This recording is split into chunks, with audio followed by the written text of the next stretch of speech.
I've done that every day this week. Good morning and welcome to Frankly Speaking here on WYDC TV Big Fox. I'm your host, Frank Acom. We're broadcasting live from the Hesselson studio this morning. We've got a lot coming up on the program. We have some New York State issues, some federal issues. We're going to talk with Doug Harrington. He's the director of Cabaret, which will be playing in Owego, February 2nd through the 18th. You'll find out all about that coming up in just a little bit. I also want to, and I'll try to remind you again before the program is over, remind you that the Rotary Club of Corning is holding their Groundhog Day Pancake Supper today from 4 to 7 at the American Legion here in Corning. We talked with Buddy Cutler and Stu Sammis, last week. And I just wanted to remind you, in case you forgot to mark your calendar, it is the first day of February. Welcome to February, and welcome to Frankly Speaking. Let's get right to it. Did you see, thank you for the virtual wave. If you're new to the program, you can always reach out and comment at that number on the bottom of your screen. I would love to hear from you. Did you see that the governor has admitted that the cannabis rollout was a, quote, disaster? Okay, stating the obvious. She clearly did not blame herself for that role in it being a disaster. It was, as the city.ny put it, it was a stunning remark. As Hochul called the rollout of New York's cannabis program a disaster and said it was unlikely the program could be fixed without significant changes to the state's cannabis legalization law itself. And I know we've talked about this a lot. It's really about enforcement. What did we learn the other day? There's only really 14 people or something like that enforcing these laws, and we have so many in our area that have popped up, the illegal sticker stores, if you will. It's not every street corner, said the governor. It's every other storefront. It is insane. Now, if you recall, she canceled a meeting, or she had a hand in canceling that last-minute meeting of the Cannabis Control Board. It was it wasn't a last-minute meeting. It was canceled last minute, I should say. She said, I'm very fed up with how long it's taken to get some of these approvals. My understanding is that the board was supposed to consider 400 applicants. They only had 3 new retail locations approved, and that is, of course, of legal sales. My team got involved and said, no, go back to the drawing board, work harder, get this done. And no, I'm not satisfied with the pace.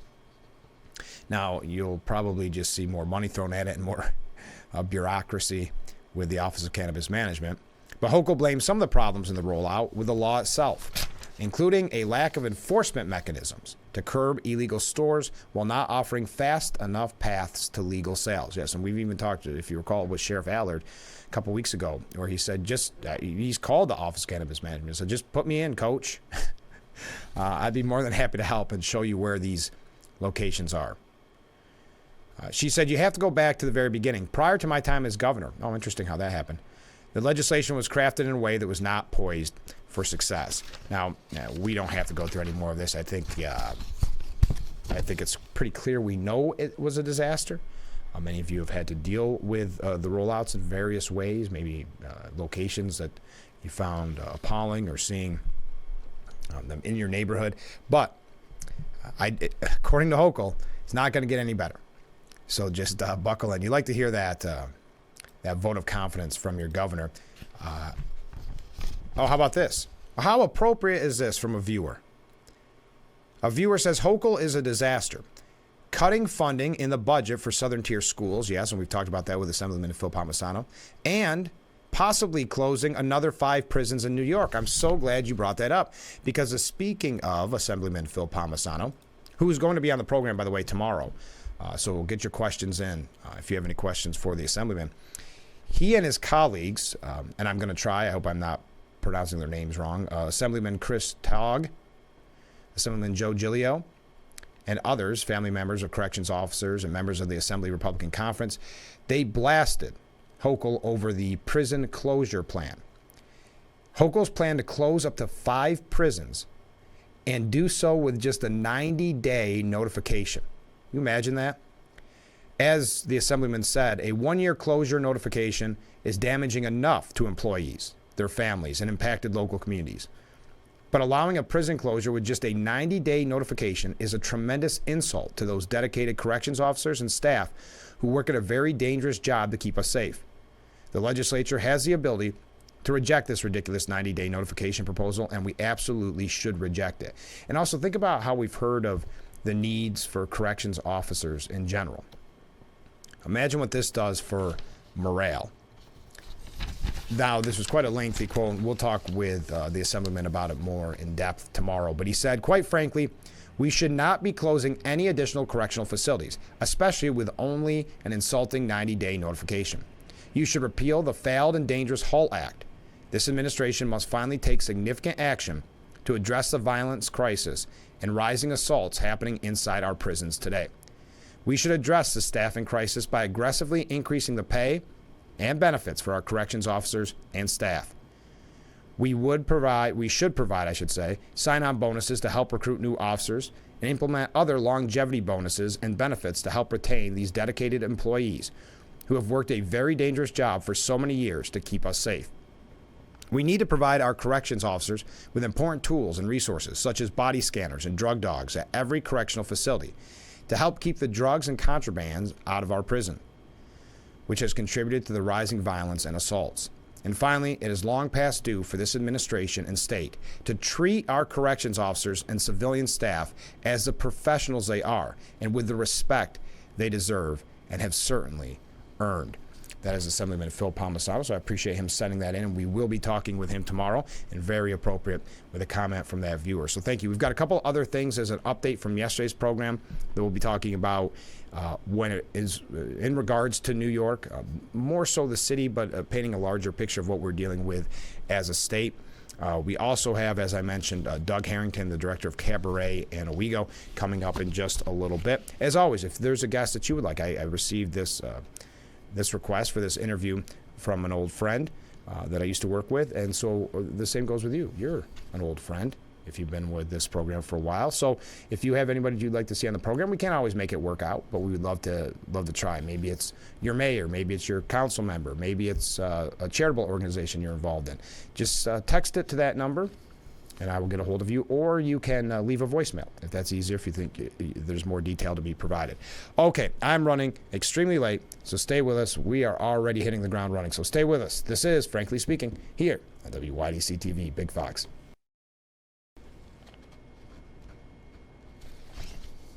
Welcome back to Frankly Speaking. I want to get right to it because we have to take another short break to play catch-up, and then we're going to hear from Doug Harrington. But we won't be able to dive into this too much, but did you see that Meta CEO Mark Zuckerberg was before Congress to talk about the impact of social media on young people? He wanted to sound sincere, says the New York Post editorial board, when he stood up and apologized to a crowd of parents whose kids died after experiencing sexual extortion or harassment online. But his words were empty when you consider how little he did to fight the bullying, pornography, harassment, and filth peddling by Facebook and Instagram, and the damage that it's done for generations of children. Or how Zuckerberg in 2021 emails refused to expand the company's child safety and well-being workforce. So the crux of this article by the Post editorial board is social media CEOs won't stop their products from harming kids until they're forced to. And they wrap it up and they give a lot of details and a lot of explanations. But they said Big Tobacco played dumb over the impact of its products for decades. How are TikTok and Meta any better? Actually, they're worse. They deliver their dopamine rushes for free. We're not often fans of government regulations, but social media giants have shown again and again that they can't be trusted. They'll choose the path of the most profit, no matter the impact on mental health or society. A hearing is not enough. Congress and the administration needs to get serious about actual penalties for bad behavior. Start by removing the legal protections they get, where they can pretend they are not responsible for what appears on their platforms, and then serious enforcement with serious penalties for violations. Sorry is not enough. And I know we've talked about the harmful impact social media has had in general, but especially on young people. So I wanted to highlight that before we take this break. When we come back, Doug Harrington talking about Cabaret and Owego. And then after that, a little bit more, like I said, about New York and Governor Hochul and her response to the story I brought to you yesterday of the mob of migrants that pounded cops.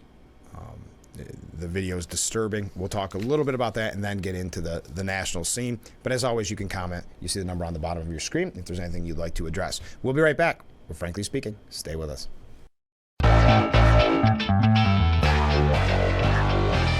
Welcome back to Frankly Speaking here on WYDC TV Big Fox. I'm your host, Frank Acom, and we're broadcasting from the Hesselson studio. And joining me on Zoom this morning, we have Doug, the director of Cabaret. Doug, thanks so much for being on the program. Thank you so much for having me. Appreciate it. So tell us why you decided Cabaret. Yeah, Cabaret is such a classic piece of theater. It's been around since the 60s. Yeah. And it's gone through many, many different retellings. Different variations of the show have been produced on Broadway, regionally, and even at Tioga previously. So it hasn't been done in a few years in Tioga. It's a classic show that a lot of people recognize in terms of name and also song value. So we felt like it was an appropriate time to kind of bring it back into the fold to really bring that candor, that true candor and ebb piece back to the Tioga stage, which has been really great to work with, the source material and everything like that with TCP, and it's just one of those fantastic shows that we were very excited to work on. And I think it's very interesting because it is kind of synonymous with a stage production. Everybody knows the story of Cabaret, and you mentioned the musical aspect to it. It's impressive that you have a 12-piece orchestra for this show. We do, yes. We've been very lucky that we've been able to find some great musicians to come and play in our orchestra under the direction of our music director, Jeff Wall. He was able to source those musicians within 2 weeks of me bringing him on as the music director, which was fantastic. We actually just had our full orchestra, the full sound of it, for the first time last night, so it sounds amazing. And you don't really see that big of an orchestra too often in the local area, so we've been very lucky that we've been able to have that for this production. Now, I ask this whenever I have somebody on that's performing in a play or musical. How much time and commitment is involved for you, either as a director or for the cast?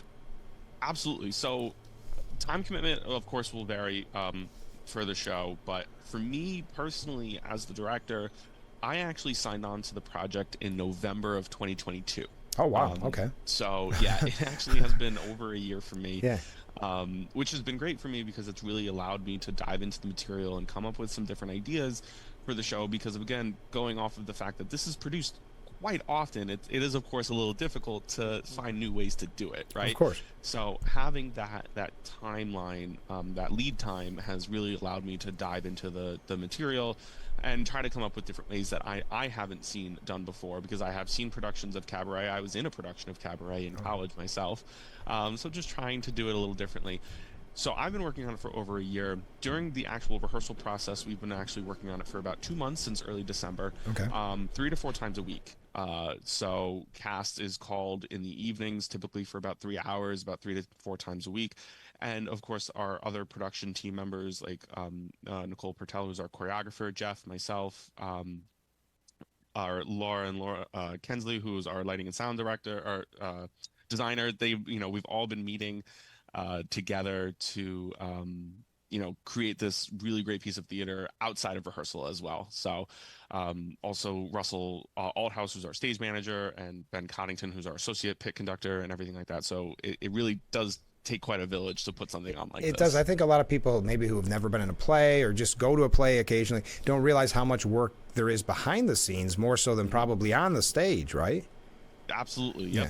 So I mean, we have, just to give you a frame of mind in terms of how many people have helped with this show, we have about 16 cast members, ranging from folks who have never done a show at Tioga before to folks who have done several, including we have Ryan Canavan, Andrew Mexdorf, Alana Wallenstein, Shirley Goodman, Tony Valleco, Deirdre Nolis, Amanda Blake, and an amazing ensemble consisting of amazing folks like Carrie Kane, Helen Ludovec, Sammy Watts, of course, amazing other people that, it's great to name off.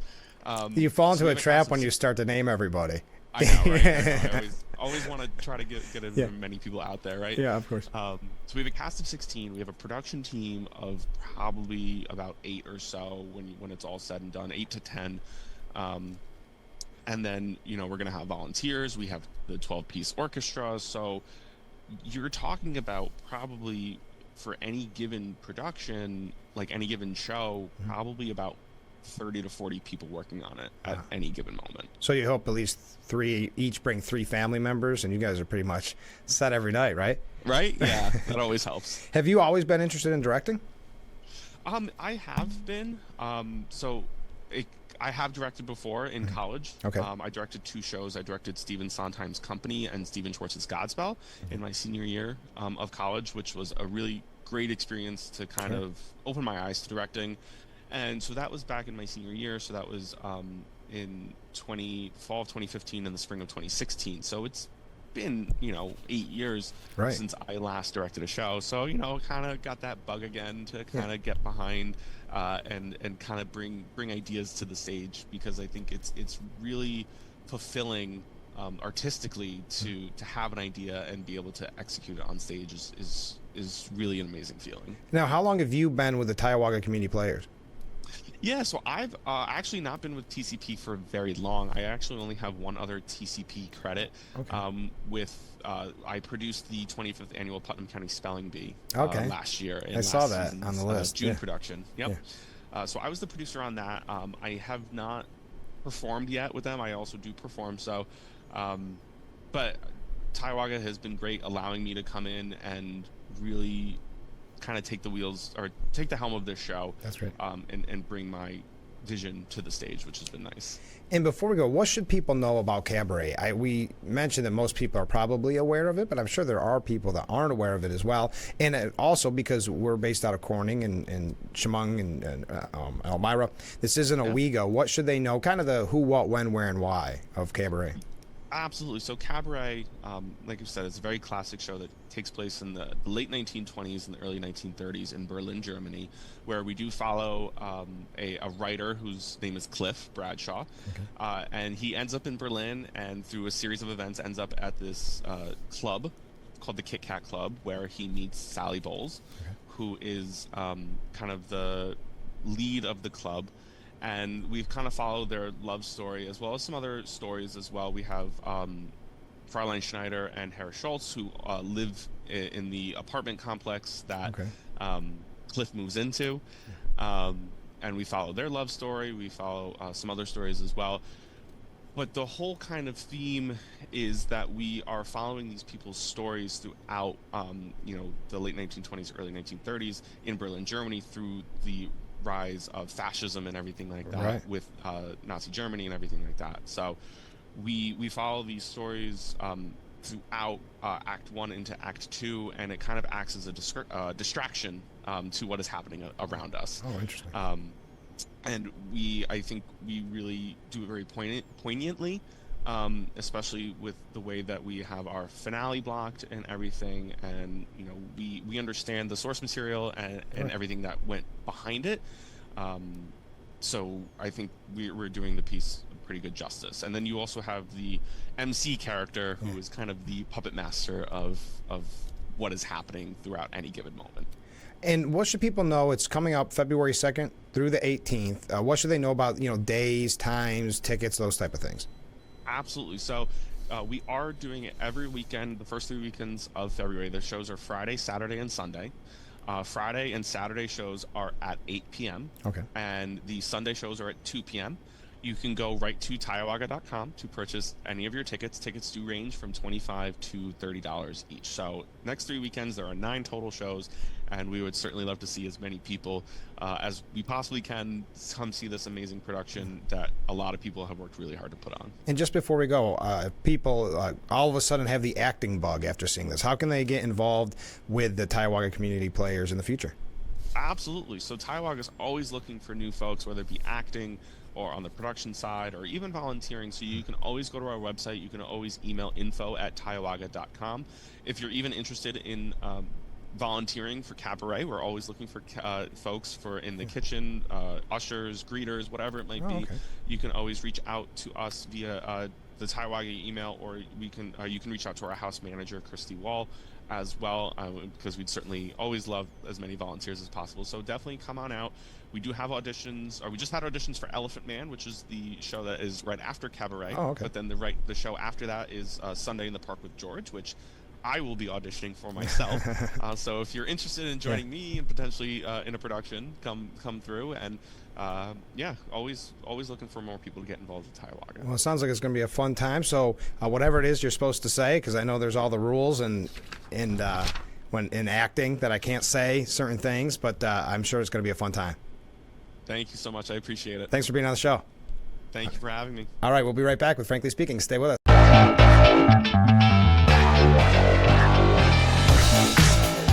Our beautiful view of Market Street as we broadcast live from the Hesselson studio. Thank you so much for joining us this morning. Receive this message from a viewer. As always, you can reach out at that number on the bottom of your screen. We're talking about the potential closure of 5 prisons and within a 90-day window.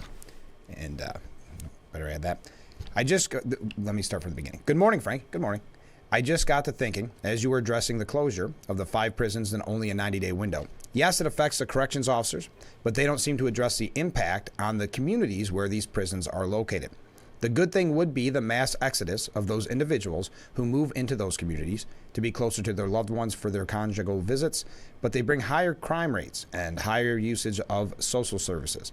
It does have the negative impact on sales revenue and quality housing usage. Thank you. Keep those comments coming in this morning.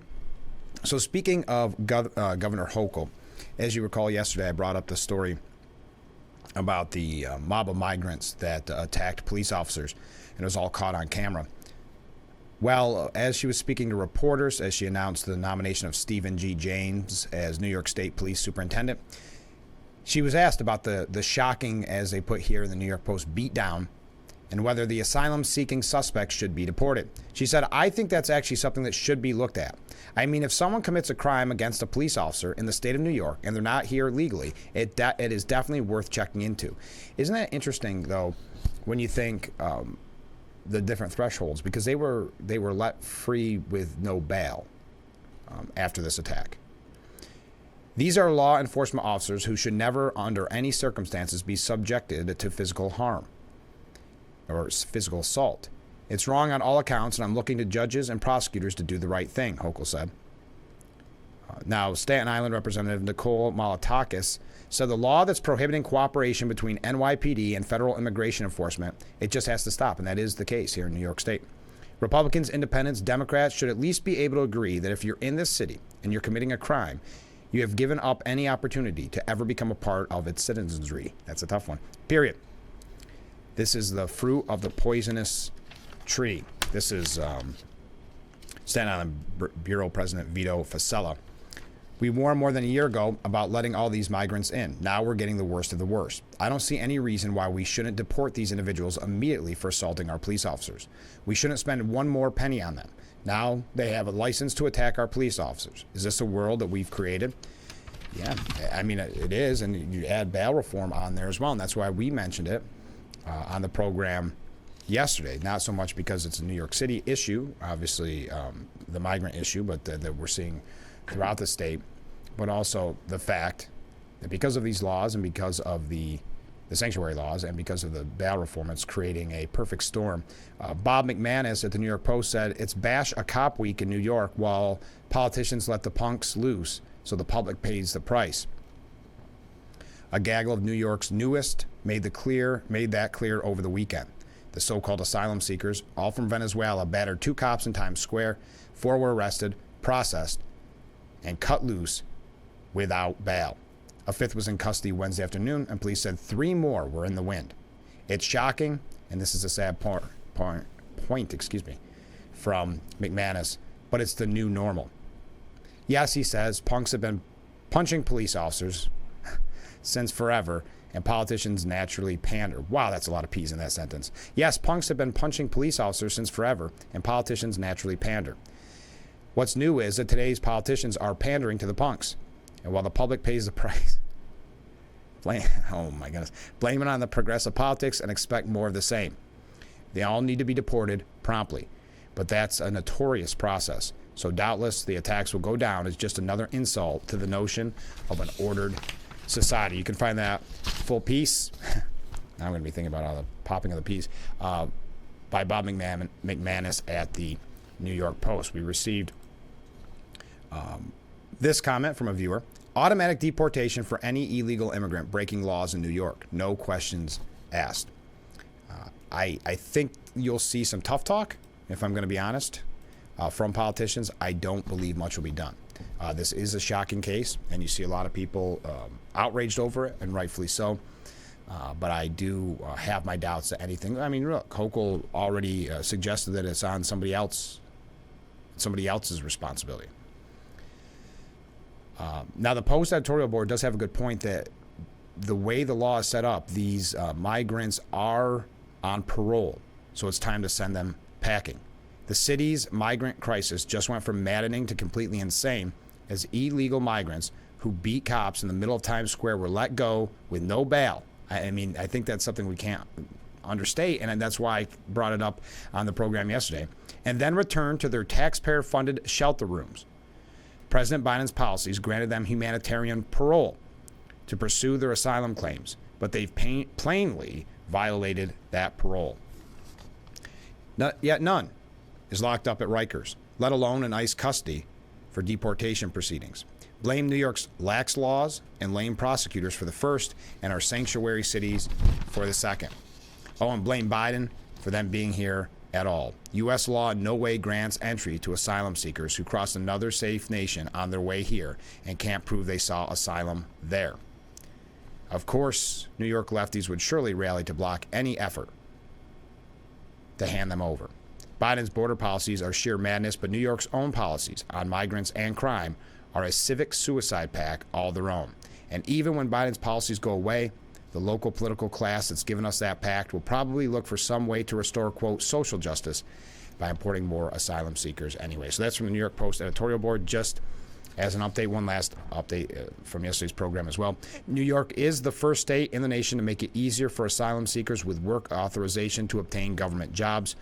Governor Hochul's administration is loosening requirements like English language proficiency, no, I better take a class, education, qualifications, and certification for as many as 4,000 jobs in state government. And that's just an update from yesterday. Also, to kind of piggyback onto that, we had mentioned that with border security, Democrats have now seen what they believe to be an opening to run on being tougher on the border, because they're saying that Republicans aren't caving, if you will, to their demands in this border bill.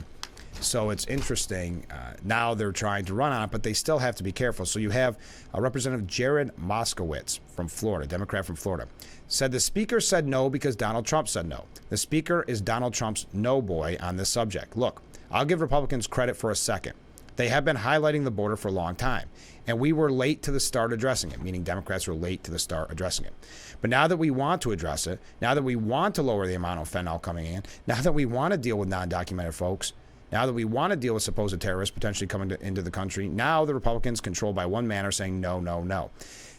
I mean, I know what he's trying to do here and spin it, but now, doesn't that fall on the ear really roughly to you? Now that we want to deal with undocumented folks, now that we want to deal with supposed terrorists potentially coming into the country, now that we want to lower the amount of fentanyl coming in, weren't those things that should have always been a pretty top priority? Or is it now because polling shows that that's voters' number one concern, is border security or illegal immigration? Is that why now, to use his term, now?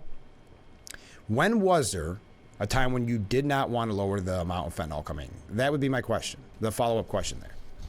Now you do. You said now. So you're saying since the scourge of fentanyl crossing our border, that wasn't an issue until right now, and now the Republicans have to cave to the demands that you set forth. That's an interesting kind of look inside politics, isn't it? But of course, there would be no follow-up asking that question. But I'm sure Mr. Moskowitz felt that was a brilliant response, saying, well, now we want to do it. Okay, if that's the way we're going to have it. We've got some comments when we come back. I see a lot of people commenting, so make sure that you stay with us. We'll be right back. Well, frankly speaking, here on WYDC TV, Big Fox.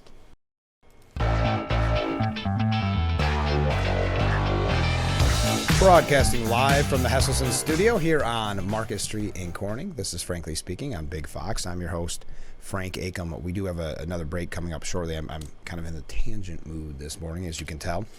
But I did receive some comments from viewers. First up, as an occupation, Police officers have an incredibly potentially dangerous job. Where is OSHA on their safety? Equal protection under the law for the law keepers is kind of a gray area. They should be treated like the noble soldiers that they are. Thank you very much. Next we have a comment. The Hochul Democrat plan is legalize marijuana and keep voters high and happy. Reduce school funding because smart voters might not vote Democrat. Bail reform because incarcerated voters can't vote. Close prisons, too many prisoners, too many incarcerated voters. And prosecute the party's competition. Prisons are good if they are holding Republicans. Thank you, Ken. Keep those messages coming in. You see the number on the bottom of your screen if you're new to the program. Let me see. How am I doing? Okay, I do have to take a break, but I want to just mention a couple quick things before we do go to that break. A couple of public service announcements. If you are a part of a charitable group or you have an event coming up, a fundraising, please let me know. That's why we love having so many guests on this program from various walks of life. And that's why we had Stu Sammis as well as Buddy Cutler in last week, because tonight is the Rotary Club of Corning Groundhog Day Pancake Supper. It's tonight from 4 to 7 at the American Legion here in Corning, so don't forget about that. Also, I know you probably see the promo by now, and I mentioned it on Monday's show, but I wanted to mention it as well right now. Would you like to wish your significant other a special Valentine's to be broadcast on Big Fox? You remember the Christmas greetings that we had, or the holiday greetings. They were a lot of fun. I really liked them, so we have decided to make a Valentine tradition as well. Stop by the studio right here, 33 East Market Street, on February 5th, 6th, or 7th, so that's next week, from noon to 2, to record your heartfelt message for that special someone. Then, the week of Valentine's Day, we'll be broadcasting those messages. Now, if maybe you're a camera-shy individual, but you'd still like to pass along a message, just text me on the screen there, and I won't think it's for me, don't worry. Put your name in it. Text it to me or leave me a voicemail, and what we'll do is we'll put it up on one of the commercials as a text. Maybe have someone else read it, something like that. So that'll be kind of a neat idea. I hope that everybody will do that and then tune in the week of Valentine to watch those greetings. Okay, and one last announcement, which I'll try to remind you because we have time on it, but I will try to remind you as it, not as it nears, it's going on now, but as the deadline approaches, our friends in Steuben County, it is time for the nominating process for the Hall of Fame. They're now being accepted until March 31st. You see the guidelines there up on your screen. And they mention our friend, to Frankly Speaking, who was inducted just a few years ago, Dwayne Eddy. And so many have been inducted, and it's a really neat organization. Since 1976, more than 600 people have been nominated, with 160 individuals inducted into the Steuben County Hall of Fame. And fourth grade students also will be invited to nominate local heroes by the March 31st deadline.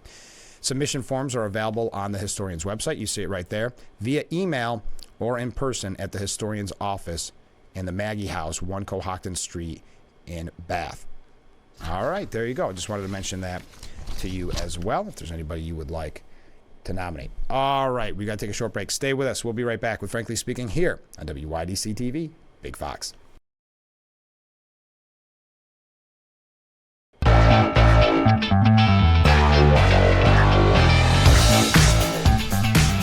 Again, thank you for joining us on Frankly Speaking this morning. I'm your host, Frank Aiken, broadcasting live from the Hesselson studio here on Market Street in Corning. Wait till you see this headline. Perhaps you're familiar with it, but if not, it's a pretty shocking headline.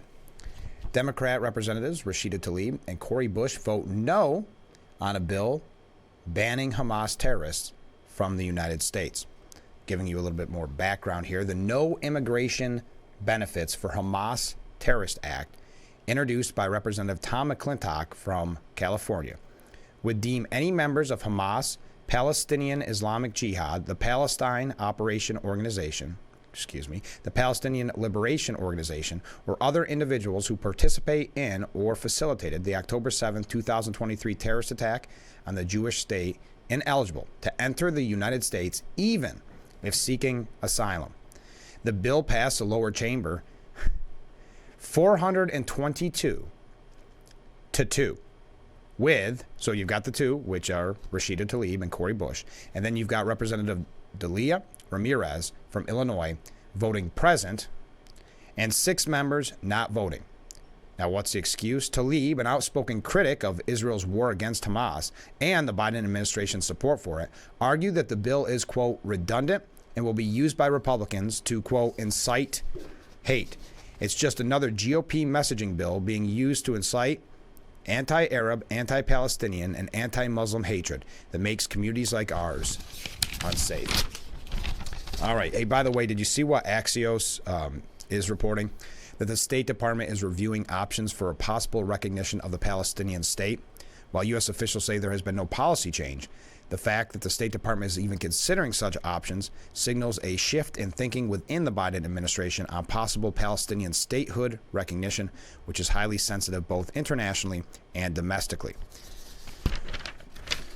Some inside the Biden administration are now thinking recognition of a Palestinian state should possibly be the first step in negotiations to resolve the Israel-Palestinian conflict instead of the last, a senior U.S. official said on anonymity. All right. Well, I guess I'm not surprised. Because there's actually a piece by Miranda Devine at the New York Post that says Joe Biden's dangerous, cynical Iran concessions prove his concern is 2024 re-election, not America's safety. And we know that he's having some issues with his support for Israel. I know this is Jordan, but bear with me here. We're jumping around a little bit because it's the same vein that many Democrats are signaling their anger at Joe Biden for his support of Israel. And that worries him with polls. Now, I know there's new polls out, and we might get to it, though we are running late, that's suggesting that he's now up 6 points over Trump. Trump was beating him, last week, and now it's up 6 points. This is polling season. This is election season. No surprise there and how the media controls the narrative. But when he saw internal polling, when he saw Democrats reaching out and saying they couldn't support him because of his support for Israel, it doesn't come as a surprise. He's starting to change his tact on many things, and he was saying so behind closed doors, if you recall. And the same goes with this piece by Miranda Devine, that it was not about America's safety, but his concessions to Iran was really, according to her, the reason for Biden's dangerous Iran concessions was utterly cynical. It was driven by the domestic political calculus that he needed to lower the skyrocketing price of oil by increasing the worldwide supply, or voters would desert him. In other words, the president would rather we buy oil from terrorists who use the money to attack America and its allies than increase domestic oil production and risk upsetting his party's climate wing, global warming wing. He also lifted sanctions on the communists in Venezuela. You can find that full piece by Miranda Devine at the New York Post. Let's take another short break. We'll be right back with Frankly Speaking here on WYDC TV, Big Fox. We are back with Frankly Speaking. I know I have to hit you with another break coming up in just a second, but I had to mention this. I never thought, or I guess I was shocked to see this headline on CNN this morning, though it is an opinion piece. On Iran, Biden should follow Trump's lead, coming from CNN. But again, an opinion piece. The idea here is that it's clear that President Joe Biden desperately wishes to avoid a wider war in the region. However, the regime in Iran has a vote, and it doesn't appear to be backing down. America must be prepared to use force directly against Iran, including its expanding nuclear weapons program. The fear of sparking wider conflict is understandable in the wake of failures in our war on terror. But declining to respond to aggression by proxy is often seen by Tehran as an invitation to escalate. And that is exactly why the regime has done what they have done since October. As retired General Wesley Clark told CNN, if you do this strike the right way, the Iranians will understand they can't afford to escalate into war.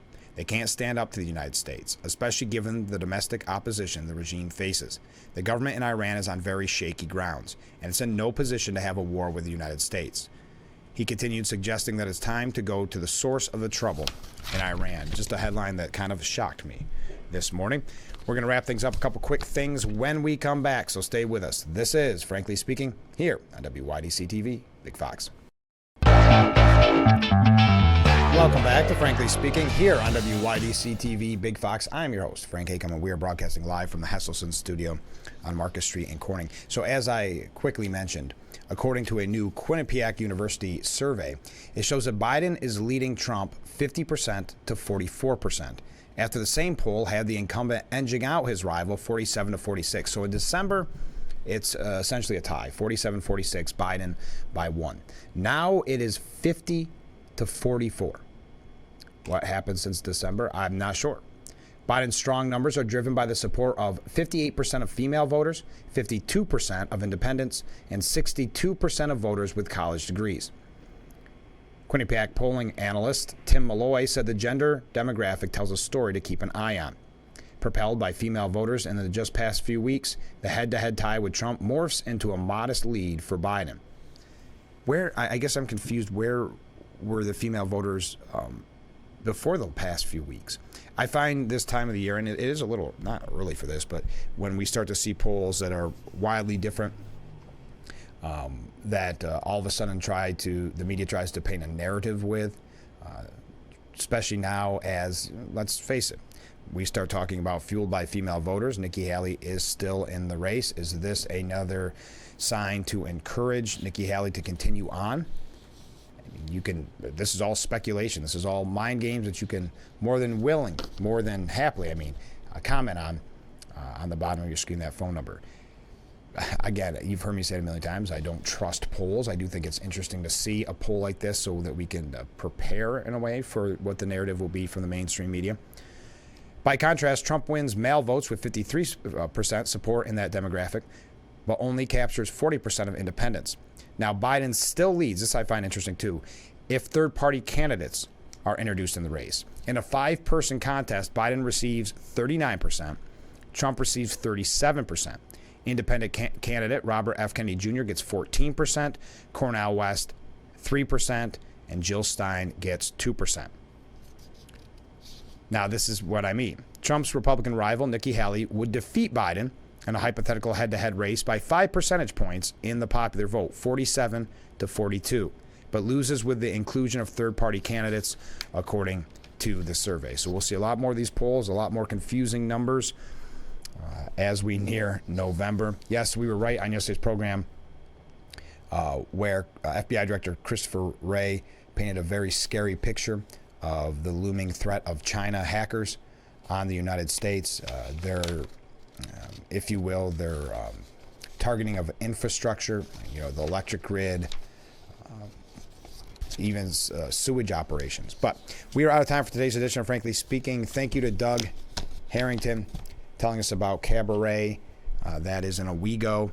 You can find out more at tiahwaga.com, and it's from February 2nd to the 18th.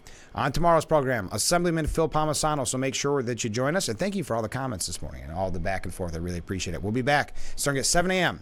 for Frankly Speaking, only on WYDC TV. Big Fox. Have a great day, everyone.